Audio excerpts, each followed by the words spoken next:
जोहार जय झारखंड साथियों, जोहार झारखंड। सबसे पहले राज्य सरकार से विनम्र अपील होगा कि आंदोलन 6 महीने से शांतिपूर्ण संवैधानिक तौर से चल रहा है। कृपया इस बीच आपने कई बार हमारे जो साथी हैं उनको फर्जी तरीके से अरेस्टिंग करने का प्रयास किया, उन पर दबाव बनाने का प्रयास किया, उन्हें कभी टॉर्चराइजेशन करने का प्रयास किया। तो इसके लिए निवेदन करना चाहूँ, कृपया इस तरह की छोटे हथकंडे ना अपनाएं। अगर आपको अपनी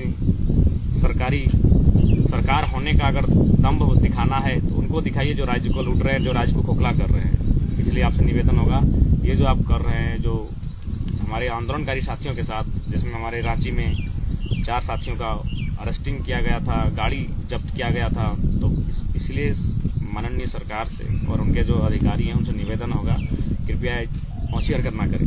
तो साथियों, रांची की घटना चूंकि तमाम चैनल के माध्यम से आपको जानकारी लगी गई, हम आज अपने माध्यम से कि उस दिन जहां तक हम अपने अनुभव नहीं, जो हमारे साथ घटा उस चीज़ को अपने शेयर करना चाहते हैं कि आखिर रांची की में प्लानिंग क्या थी उनकी, और आपने किस प्रकार हम लोग को साथ ट्रैकिंग करने का प्रयास किया गया था और उनकी मंशा क्लियर तो नहीं थी।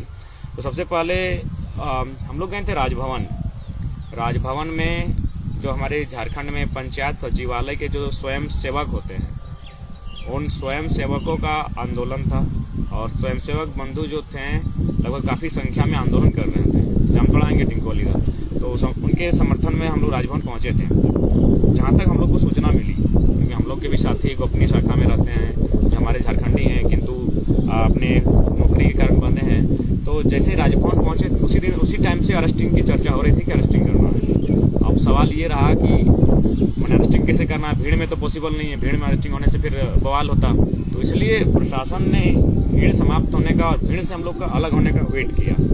राजभवन में लगभग 1 घंटा संबोधन किए, आधा घंटा मीडिया बंधु और जो लोग धरना पर बैठे थे उनसे मिलने में समय लगा। 1.5 घंटा के आसपास हम लोग राजभवन में ठहरे थे, राजभवन के सामने। तो ठीक जैसे राजभवन में हम लोग का संबोधन और हम लोग का भेंट मुलाकात जनता से समाप्त हुआ और हम लोग जैसे ही निकले राजभवन से, जेल चौक उसको कहा जाता है, वहीं निर्मल दास की स्टेच्यू है, निर्मल महतो चौक भी कह सकते हैं, जेल चौक कह सकते हैं, वहाँ से लगभग मैंने 300 मीटर, हार्डली 300 मीटर की दूरी तक ही हम लोग पहुँचे थे।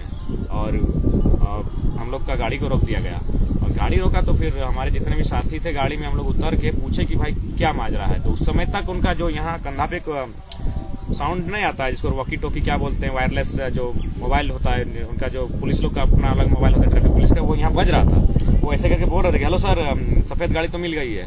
तो बोला हाँ, गाड़ी नंबर 0560 सफ़ेद, हाँ इस गाड़ी को रोकना है, ये हाईकमांड का आदेश। इस तरह करके वहाँ से आवाज़ आ रहा था। तो फिर इन लोग बोला ठीक है सर, इसको पता भी नहीं बोला जा रहा कि रोकना क्यों है, सिर्फ इसको बताया जा रहा है कि उनसे बोल दीजिए कि ऊपर से आदेश है। फाइनली हम लोग को रोक लिया गया। जब रोक लिया गया तो हम लोग भी डिस्कस किए, सब नया खून का लड़का था, सब लोग डिस्कस किए कि भाई ऐसा क्यों, कहा आप रोक रहे हैं जबरदस्ती, हम लोग का सीट बेल्ट है, हम लोग का चालान है, दिस दैट जो भी है, धुआं परमिट, गाड़ी का जो नियम कानून है, सारा चीज है, तो फिर आप क्यों रोक रहे हैं। तो बोला कि हम लोग को कुछ पता नहीं है, कमांड मैंने ऊपर से आदेश है। अरे क्योंकि कौन सा नियम कानून यार ऊपर से आदेश है। तो इसी बीच हम लोग का डिस्कस काफी होने लगा। तो जब डिस्कस होने लगा तो जो हमारे साथी थे, हमने हमेशा रांची जब भी हम लोग जाते हैं थोड़ा सा प्लानिंग से जाते हैं, सूझबूझ से जाते हैं। बोला नहीं आप दूसरे गाड़ी में बैठिए, हम लोग हैंडल कर लेंगे। तो फिर हम दूसरे गाड़ी में बैठे। आगे भी हमारी एक गाड़ी थी जो रांची का ही साथी का था, उस गाड़ी में बैठकर वहां से निकले आए। और उसी बीच हम लोग को भी सूचना मिल चुकी थी कि पहला काम आप ये कीजिए, एक मैसेज वायरल कीजिए जिसमें जो गाड़ी जहां रखी जाएगी उसको चारों तरफ से घेर लिया जाए, नहीं तो संभावना है कुछ रखा जा सकता है। और लड़का लोग को बोली लॉक किया जाए, और लड़का लोग को ये भी बोलिए वो लोग कहीं ना जाए, 4-5 लड़का गाड़ी के सामने ही रहे। तो फाइनली वही हुआ, हम मौका मिला तुरंत जाके पहला काम लाइव भी किए कि भाई हम लोग की गाड़ी में ये नारियल पानी और कागज पत्र के सिवा और कुछ भी नहीं है, नथिंग।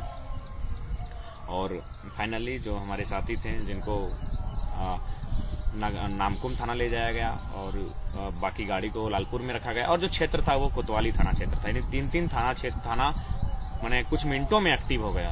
तो कह सकते कहीं ना कहीं इसमें बहुत जोरदार उनकी मंशा सही नहीं थी, संभावना थी कि शायद कुछ गाड़ी में रख दिया जाए। और कुछ साथी तो ऐसा भी चर्चा की कि मैंने पैसा तक रखने का चर्चा चल रहा था, तो पैसा तो हम लोग पाएंगे कहाँ, और कोई अगर हम लोग को देता भी है तो हम लोग इनकार कर देते हैं। और साथ ही तमाम लोगों से भी यही निवेदन करेंगे कि अगर हमारे नाम से कोई फंडिंग मांगता है तो कृपया एक बार सच्चाई को जान लें, हम लोग को कोई अभी फंडिंग की आवश्यकता नहीं। अगर आपको इच्छा है आंदोलन के माध्यम से कुछ देने की तो घर में कोई चूका बनाइए, उसमें 1-2 रुपया जो आपको रखना है, जिस हिसाब से रखना है रखिए। और अगर फंडिंग का मामला आता है तो कृपया डायरेक्ट संपर्क कीजिएगा, ऐसा कोई बात नहीं है। तो इसलिए मैंने हम लोग को सूचना कल मिला कि नहीं उसमें पैसा रखने का तैयारी चल रहा था। और बहुत कोई बोला कि नहीं कुछ आर्म्स वगैरह रख दिया जाता, कोई बोल रहा है कि नहीं माने अवैध शराब वगैरह। तो खैर जो भी था वो हम लोग कंफर्म नहीं कर सकते हैं, अनुमान ही कर रहे हैं जो सूचना सुनने में आया। लेकिन मंशा तो स्पष्ट क्लियर थी कि उनकी मंशा ठीक नहीं थी। अगर होती तो फिर हम लोग का इस प्रकार से रोका नहीं जाता और 3-3 थाना इंटरफेयर नहीं करती है। तीनों थाना के बड़ा बाबू को मालूम है नहीं कि अरेस्टिंग क्यों हुआ है। जो 4 लड़कों को अरेस्ट किया गया उनको खुद नहीं मालूम कि इनका अरेस्टिंग क्यों हुआ है, 3 के 3 थाना।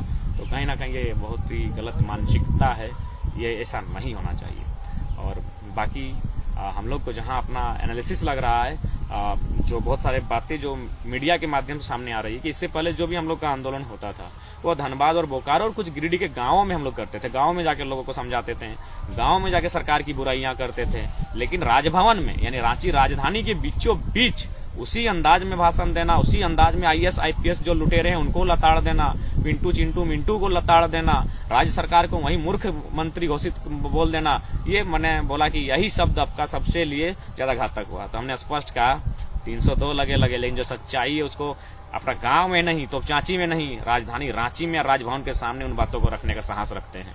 तो यही बात जो मीडिया के सामने से आ रही है बात कि जो भाषण हम दिए थे जिसमें तमाम उन लोगों को लताड़ा गया था जो लोग सत्ता पर बैठे हैं, और लताड़ा गांव में नहीं लताड़े थे, इस बार राजभवन के सामने लताड़ के आए थे। राजभवन में जाके अपना माने हम लोग अपना साहस का परिचय देकर आए थे। तो ये बात उनको तकलीफ हुआ कि बेटा छोड़ा जय हलो घर में जय कर लो जितना गाड़ी दिलो अब राजभवन में क्या हमने गाड़ी दिया लगाओ, राजभवन में के लोग के क्या लगाओ कि हमने की कर लें। तो ये मामला मीडिया के माध्यम से सामने आ रहा है कि हम लोग राजभवन जाके राजभवन के में गए और वहां जाके जो मैंने अपना संबोधन को रखें, आक्रामक संबोधन को, ये मामला मीडिया की तरफ सामने आ रहा है। और जो विभाग के लोग हैं, क्योंकि विभाग में हमारे लोग भी हैं, उनके सामने जो मामला आ रहा है वो मामला ये आ रहा है कि मैंने कुछ सामान उस गाड़ी में रखने का तैयारी था ताकि मैंने हम लोग आंदोलनकारी साथी और विशेषकर हम लोग को कंट्रोल करने के लिए, थोड़ा सा मैंने डिस्टर्ब करने के लिए, परेशान करने के लिए कुछ छोटे मोटे मुकदमे की तैयारी चल रही थी। बाकी कुछ जो पुलिस के बड़े अधिकारी थे वे लोग भी बहुत अच्छा बात रखे कि भाई लड़का तो जब भी रखा है, संवैधानिक बात रखा है, तो इसके प्रति आप लोग क्यों इस तरह का कर रहे हैं, तो इस तरह का परेशानी की बात नहीं है। तो 2-4 प्रशासनिक अधिकारियों ने भी इस बात को समझा, जिनमें रैंक के अधिकारी थे कि भाई उसको तो जब बोलिएगा वो आ जाता, इस तरह मैंने इस तरह करके मैंने गलत तरीके से उसको लाने की आवश्यकता नहीं थी। तो कहीं ना कहीं ये चीजें जो सामने आ रही हैं बहुत, इसके साथ बाद भी धनबाद बोकारो में हमारे बहुत सारे साथियों का अरेस्टिंग किया गया था। तो ये बहुत गलत बात है, जो आंदोलन कर रहे हैं शांतिपूर्ण तरीके से उन्हें आंदोलन करने दिया जाए। और जो सबसे मजे की बात है, जब उन चारों को पकड़ के ले गया तो वहाँ किसी ने पूछा कि इसमें से जयराम महतो कौन है, तो बोला अरे वो तो अभी लाइव है, तुम लोग किसको पकड़ के ले आया है। तो कहीं ना कहीं उनकी जो मंशा है और वो मैंने स्पष्ट नहीं थी, उनकी मंशा में कहीं ना कहीं खोट थी, ये ऐसा प्रतीत हुआ। मीडिया के माध्यम से जो बातें आ रही हैं वो बातें ये आ रही हैं कि राजभवन जो होता है वो केंद्र होता है, राजधानी होती है, और राजधानी के बीचों बीच सरकार को लताड़ देना, सरकार के जो भ्रष्ट IAS IPS है उनको लताड़ देना, और पिंटू सिंटू मिंटू चिंटू जो उनके सर्कल के लोग हैं जो सरकार को चला रहे हैं उनको कुछ कह देना, ये सबसे बड़ा बात सामने आई है मीडिया बंधुओं के माध्यम से। और विभाग की आई है कि उसमें 2-4 दिन 5 दिन 7 दिन 1 महीना डिस्टर्ब करने के लिए कोई फर्जी मुकदमे की इस तरह की चर्चा चला। तो इस तरह मैं तमाम साथियों से भी कहूँगा थोड़ा सचेत रहेंगे, सावधान रहेंगे, एकजुट रहेंगे, और कहीं तोपचांची हो या रांची अगर किसी साथी को हमारे इस तरह बेवजह परेशान किया जाता है तो उसके लिए एकजुटता के साथ आप सभी को परिचय देना होगा। यही हमें ध्यान रखना, ये हमारी विशेष बात होनी चाहिए, ये विशेष रणनीति होनी चाहिए। तो ये रांची का घटनाक्रम है। बाकी अरेस्टिंग के बाद उनके साथ क्या हुआ, क्या बात हुई, वो तो फिर 4 साथी जो हैं उनको कभी बोलेंगे वे आके।